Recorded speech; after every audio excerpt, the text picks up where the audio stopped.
ഈ അടുത്ത സമയത്ത് നമ്മുടെ നടൻ ടൊവിനോ തോമസ് ഒരു അഭിമുഖത്തിൽ നമ്മുടെ സന്തോഷ് ജോർജ് കുളങ്ങരയൊക്കെ ഇരിക്കുന്ന ഒരു സദസ്സിൽ വെച്ച് പറയുന്നൊരു കാര്യമുണ്ട്. ടൊവിനോ പറഞ്ഞതാണ്, സത്യം പറഞ്ഞാൽ ഈ ദൈവത്തിനെക്കുറിച്ച് പറയുന്നവർ പ്രവർത്തിക്കുന്നത് കണ്ടാൽ അവർക്ക് ആ ദൈവത്തിൽ യാതൊരു വിശ്വാസവും ഇല്ലെന്ന് തോന്നിപ്പോകുമെന്ന് മാത്രമല്ല, അതിനെ ഇകഴ്ത്തുന്നതും അതിനെ തല്ലിപ്പൊളിക്കുന്നതുമൊക്കെ ഇത്തരം ആളുകളായിരിക്കും എന്നൊരു നിരീക്ഷണം നടത്തുകയുണ്ടായി. അതോടൊപ്പം തന്നെ ഉത്തരേന്ത്യയിലൊക്കെ ഈ ദൈവവിശ്വാസികളെന്ന പേരിൽ സാമൂഹ്യ വിരുദ്ധരും ഗുണ്ടാസംഘങ്ങളും അടങ്ങുന്നവരാണ് ഇതിൻ്റെയൊക്കെ പല സ്ഥലങ്ങളിലേക്കും എത്തിപ്പെട്ടിട്ടുള്ളത്. യഥാർത്ഥ ഭക്തർ എവിടെയൊക്കെയോ ഭക്തിസാന്ദ്രമായി ഒഴിഞ്ഞ് ഇരിക്കുകയാണ്.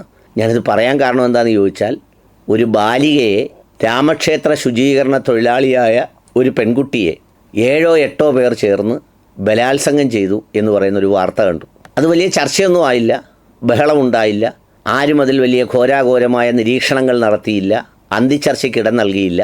സത്യം പറഞ്ഞാൽ ഈ വിശ്വാസികൾ അല്ലെങ്കിൽ ഈ ദേവാലയ പരിപാലകർ എന്നൊക്കെ പറഞ്ഞ് നടക്കുന്ന സാമൂഹ്യ വിരുദ്ധന്മാരുടെ അല്ലെങ്കിൽ അതിലൊക്കെ പണിയെടുക്കുന്നവരുടെ ഒരു മനോഭാവം കൂടിയാണ് ഇതിലൂടെ കാണുന്നത്. ഒപ്പം ഉത്തരേന്ത്യയിൽ വളർത്തിക്കൊണ്ടുവരുന്ന ഈ സാമൂഹ്യ വിരുദ്ധ മതവിശ്വാസ സംഘത്തിൻ്റെ ആളുകൾ എന്ന് പറയുന്നവരുടെ ഒരു പെരുമാറ്റവും അതിനെക്കുറിച്ചാണ് എനിക്ക് പറയാനുള്ളത്.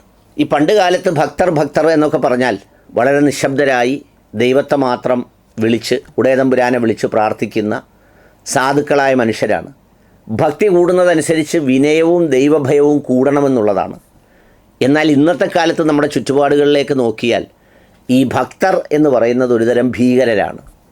ഭീകരർ എന്ന് പറയുമ്പോൾ തീവ്രവാദികളെന്നുള്ള അർത്ഥത്തിലല്ല, അവർ നാട്ടിലെ ഭീകരരാണ്, ബന്ധുക്കൾക്കിടയിൽ ഭീകരരാണ്, അയൽക്കാർക്കിടയിൽ ഭീകരരാണ്. അവരെ അടുക്കാൻ പറ്റില്ല എന്ന് പറഞ്ഞു കഴിഞ്ഞാൽ അവരെന്തൊക്കെയോ നേടിയവരെ പോലെയാണ് ജീവിക്കുന്നത്. ഇത് നമ്മുടെ നാട്ടിലെ വേർഷനാണെങ്കിൽ ഉത്തരേന്ത്യയിലേക്ക് എന്നാൽ അവിടുത്തെ ഇത്തരം ഭക്തർ എന്ന് പറയുന്നവർ പശു ഉണ്ടെന്ന് തോന്നുന്ന വീട്ടിൽ കയറി ആളുകളെ അടിച്ചു കൊല്ലുന്നവരാണ്. പിന്നെ അതോടൊപ്പം റോഡിൽ കൂടെ പോകുമ്പോൾ അങ്ങനെയാണെന്ന് തോന്നിയാൽ ഓടിച്ചിട്ടടിച്ചു കൊന്നുകളയും. ഈ അടുത്ത സമയത്ത് ഒരു കൗമാരക്കാരനെ ഓടിച്ച് വാഹനത്തിൽ പിന്നാലെ പോയി അടിച്ചു കൊന്നു കഴിഞ്ഞാണ് അവൻ ബ്രാഹ്മണനാണെന്നറിയുന്നത്. അവനെ കണ്ടപ്പോൾ അങ്ങനെ തോന്നി, ഇവർക്ക് കൊല്ലണമെന്ന് തോന്നി, കൊന്നു. പക്ഷേ ഇവരെയൊക്കെ സംരക്ഷിക്കുന്ന ഭരണകൂടങ്ങളുള്ളപ്പോൾ അതിലൊന്നും വലിയ അത്ഭുതങ്ങളില്ല.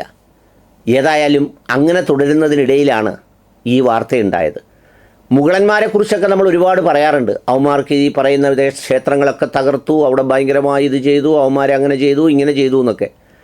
ഇവരെയൊക്കെ കുറ്റം പറഞ്ഞു വന്നിട്ടുള്ള ഇന്നത്തെ ഭക്തരുടെ സ്ഥിതി എന്താണെന്ന് ബോധ്യപ്പെടുത്തുന്നതാണ് ഈ അയോധ്യയിലെ രാമക്ഷേത്രത്തിൽ നടന്നത്. അവിടുത്തെ ഒരു ശുചീകരണ തൊഴിലാളിയായ പെൺകുട്ടിയെ അവിടുത്തെ ജീവനക്കാരടങ്ങുന്ന 6-7 പേർ ചേർന്ന് കൂട്ടബലാത്സംഗം ചെയ്തത്രേ. ആലോചിച്ച് നോക്കൂ. യവനെപ്പോലെയുള്ള സാമൂഹ്യ വിരുദ്ധരെയാണ് ദേവാലയ പരിപാലനത്തിനും അല്ലെങ്കിൽ ഇതിൻ്റെ ചുമതലക്കാരായിട്ടൊക്കെ എടുത്തിട്ടുള്ളത്. യഥാർത്ഥ ഭക്തരെയോ ഭക്തിയുള്ള നിസ്വാർത്ഥരെയോ നിഷ്കളങ്കരെയോ അല്ല പറയുന്നത്, മറിച്ച് അധികാരത്തിൻ്റെ തണലിൽ വളർത്തിക്കൊണ്ടുവരുന്ന സാമൂഹ്യ വിരുദ്ധ സംഘത്തിൻ്റെ മേൽവിലാസവും ഇന്ന് ഭക്തിയും ജാതിയും മതവുമാകുന്നിടത്താണ് ഇതുപോലെയുള്ളവർ പൂന്തു വിളയാടുന്നത്. ഏതായാലും ആ വാർത്ത വലിയ ഞെട്ടലുണ്ടാക്കിയില്ല, വലിയ വാർത്തയുണ്ടാക്കിയില്ല. അതേസമയം ഇപ്പോൾ ഈ വാർത്ത എവിടെയെങ്കിലും ഏതെങ്കിലും രാജ്യത്ത് ഏതെങ്കിലും മസ്ജിദുകളുമായി ബന്ധപ്പെട്ടോ ഏതെങ്കിലും മുല്ലാക്കന്മാരുമായി ബന്ധപ്പെട്ടോ ആണെങ്കിൽ ഇടം വലം നോക്കാതെ വൻ ചർച്ചയും ബഹളവും ഒക്കെയായി തീർന്നേനെ.